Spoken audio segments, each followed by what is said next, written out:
right? How do you run a business? That's the, I've always.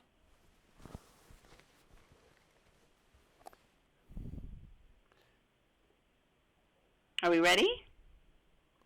Good morning, Mary. How are you? Hi, Marijo, Dr. good Lamm. Thank you morning. so much. Okay, Thank you so much for speaking to Family First. my pleasure. So I was reading a little bit about No Guts, No Glory and about the different symptoms and situations that you have with IBS-C and CIC. Right. Who are the people that sort of typically experience those kinds of symptoms, Right. or I guess I think you have to conditions? understand it's really many Americans, since they're, if if you combine IBS-C and CIC, we're talking about close to 50 million people. So it's mostly women, although men are certainly represented in this group. IBS is divided into three main categories. The type that has pain and diarrhea, pain that has pain and constipation, and unfortunately the group that has both constipation and diarrhea, but they all have pain associated with it. And there are probably 13 to 15 million people have this, and greater predilection for women to have it. And this is a condition that probably starts sometime in their late teens, and they kind of either ignore it or have been embarrassed to talk about it or told that it's in their head, and they'll suffer quietly for many years, some for a lifetime, before they even think about going to a doctor. And who wants to go to a doctor and talk about this? And then the other group just doesn't have the painful syndrome, just has what they refer to as chronic idiopathic constipation. We're talking about 35 million of those people, and most of them are also women, but a lot of men. And it's awkward for people to even address these issues.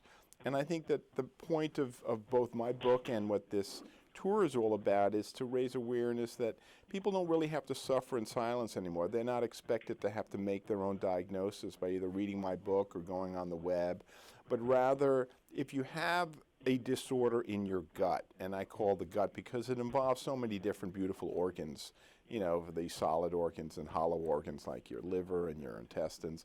Go to your doctor. Don't go to the pharmacy to try to figure out what to do and what to take. You're not in a position to make a diagnosis, which is what you need to do before you could treat anything.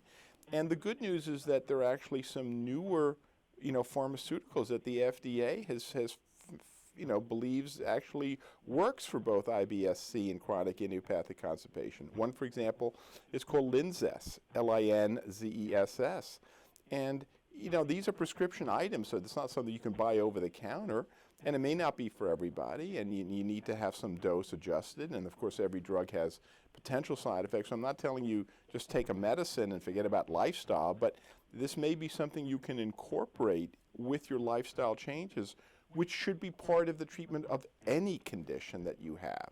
It just depends on what the lifestyle change should be, whether it's for diabetes or whether it's for heart disease or migraine headaches. There's always a lifestyle change that you can make.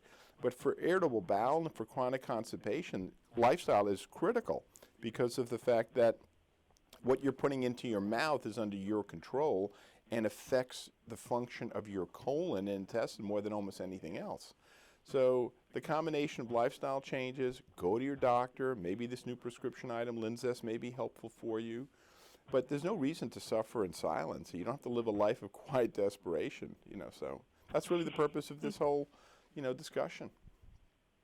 Is there a specific reason why it tends to hit females worse than males? Very good question. I mean, clearly men and women have a different intestinal reactivity, and it turns out that for some reason, whether it's more nerve endings, nerve fibers, more sensitivity to the hormones that are being released that cause pain and lack of motility, we don't really know. I mean, we also know that there are, for example, diseases that affect women more than men. Depression in general affects women. Fibromyalgia affects women more. There are other conditions that may affect men more. It could be Parkinson's or a whole bunch of others.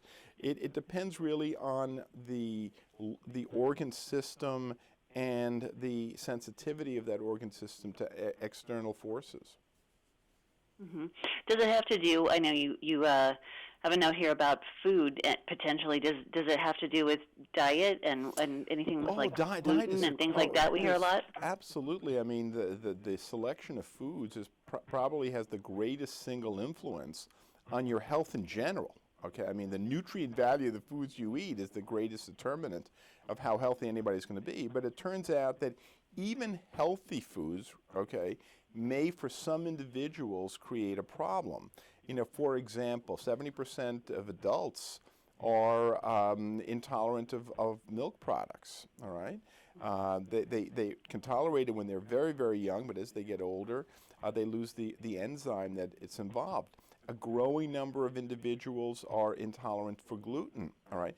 And whether it's the gluten itself or the fructose, the sugar that is part of the foods that contain gluten, is another issue. Fructose, which is a sugar, okay, they're found in fruits, may create problems for a lot of people. That's why people are referred to what is called the FODMAP diet, FODMAP, which I don't think is really tolerated by most people. It's almost impossible to take everything out.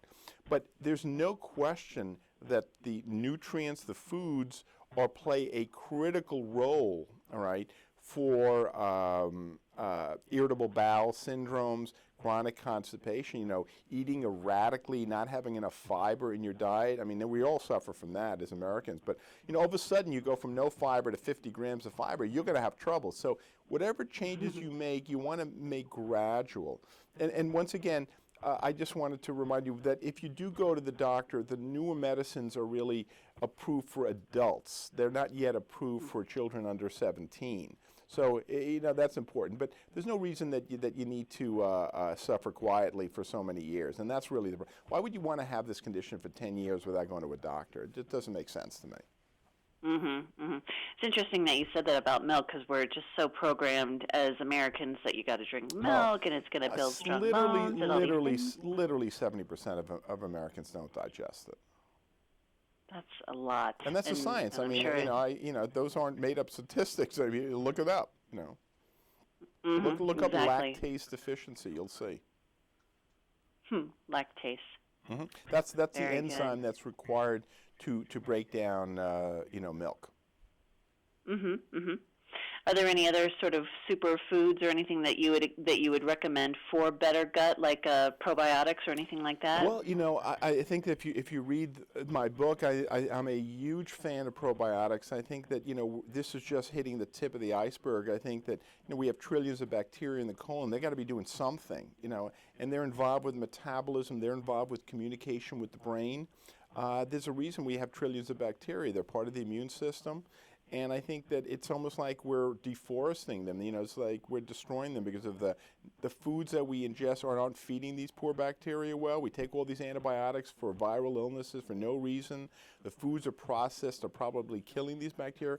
And I'm telling you, over the next 5 years, we're going to target those bacteria to really improve overall health and wellness, whether it's going to be weight loss or mood disorders or things that we even haven't dreamed of.